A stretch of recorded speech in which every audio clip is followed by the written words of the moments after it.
Oh, I love where this dynamic is going. And Mhm. so we're going to go into the next piece, and the next artist will be me, the Goddess Anahata. And this piece is one that I wrote. Well, when did I write it? I wrote it at the top of 2023. Actually, this is a piece that went into my first poetry collection, and it is a piece inspired by Maya Angelou's I Know Why the Caged Bird Sings.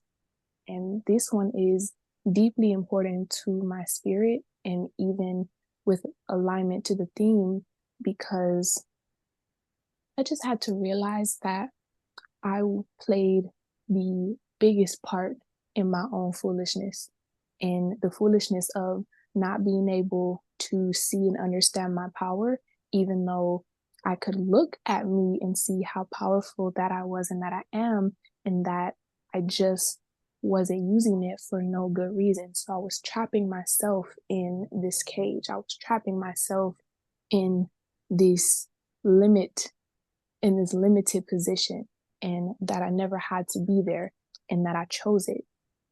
And then not being mad at myself or hard on myself for the fact that I did choose it and just focusing on the unlearning part. So this piece is called A Dragonfly's Bird Tail. Once upon a time, there was a caged bird with a vociferous cry to be understood and heard, yet to no avail, it sang.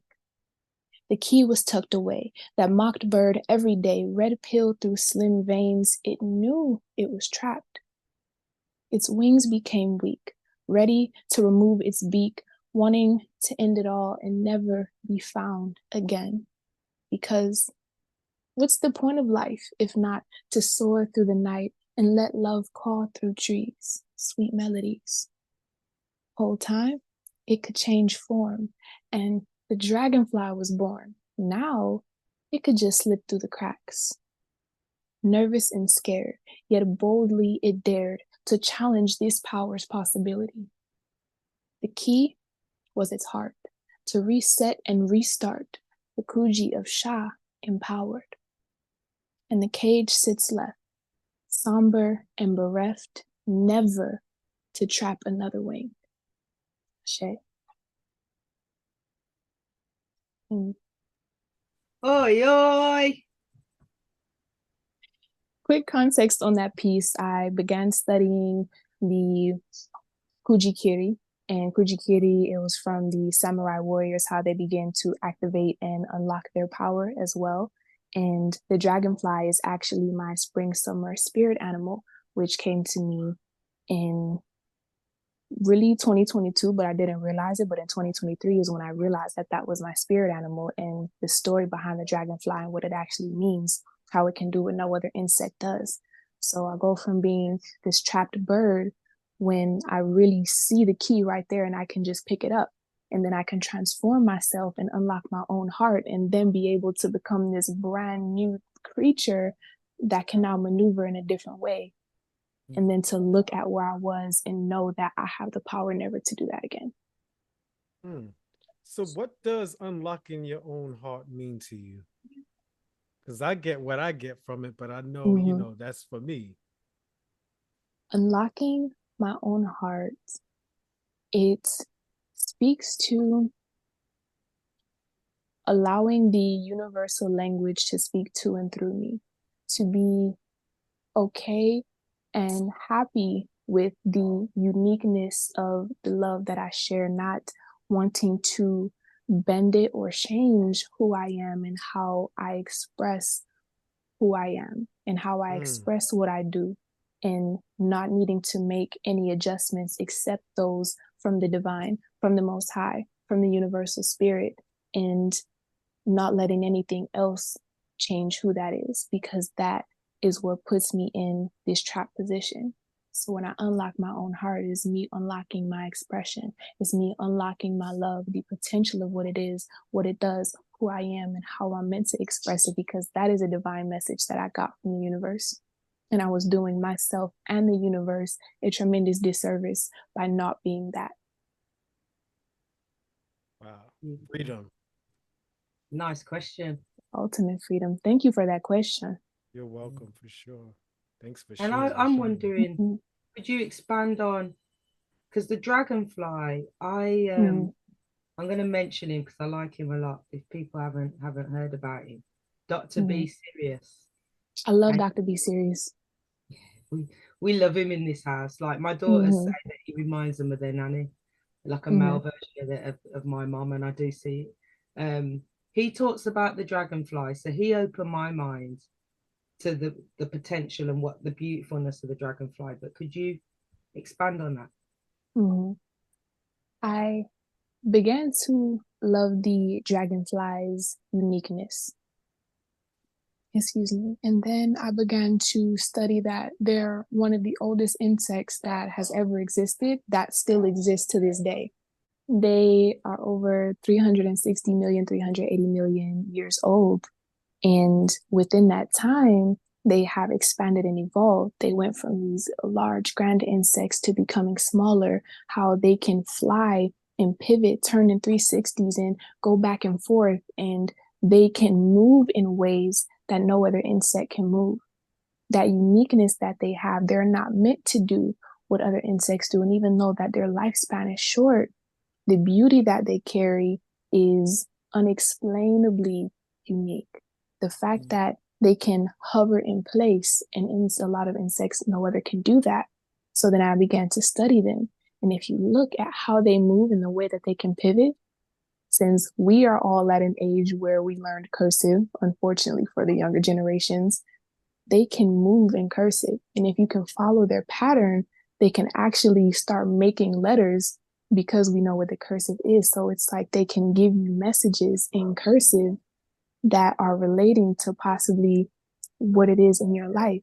And that they are symbols of change, they are symbols of growth, they are symbols of power, even in short transformations, how they're bursts and stars of energy for you to know that there is powerful change happening in your life.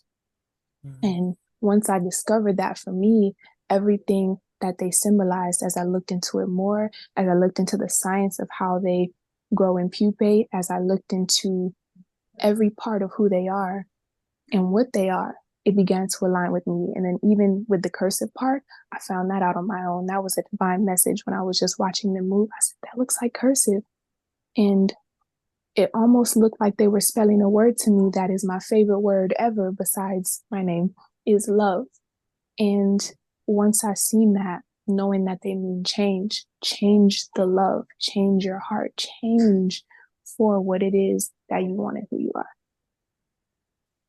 Beautiful. Yeah, and I Mm-hmm. think I had a discussion the other day with some family Mm-hmm. about the signs Mm-hmm. and about how things come to you in accordance with you and who you are.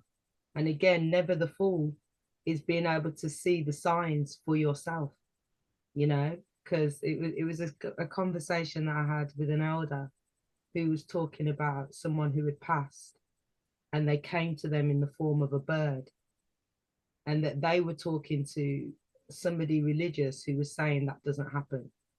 Um, and our conversation was just that, you know, that same spirit that they were talking about has come to me, but they don't come to me as a bird. They come to me by dashing things off my wall. That's how they come to me. Things start flying off the wall. Um, so I think your affinity with dragonflies is something specific to you, and you watching that dragonfly and seeing the word. A whole room of people could watch that dragonfly and see nothing, but because you are connected to that message, you receive it. Love that. Yeah. Now, before we go into our 5 minute movement break, is there anything else that either Tone or our beautiful observer or IMI has to say on the subject or would like to add to the energy that's currently being cultivated? I'm all good. I'm all good. Okay, No, but love, love. not anything to contribute. I just want to say that that was a beautiful piece, and it's so. I feel like I don't know, maybe I'm connected to like mad different people on different levels. Wait, you'll Mm, hear it when you hear my piece, but okay. one thing that I took, like going from the bird to the dragonfly, it was amazing to me how you shrunk down to be able to do more, and you shrunk down for yourself, not for anything or outside of you, but for you, and you were able to do much more in that smaller space than you were able to do as that bird. I thought that that was cool, a cool part of the poem. Oh, thank you, thank you. The small dragonfly is now free to roam the full air versus this beautiful bird trapped in this small space, not understanding I'm this big, beautiful bird. What's going on? But sometimes when you need to adjust, you have to be okay with adjusting and then take that pivot and take that leap and have faith that it is for a better reason, even if you don't understand that. For sure. Thank you. Gratitude. Yeah. All right. It's about that time.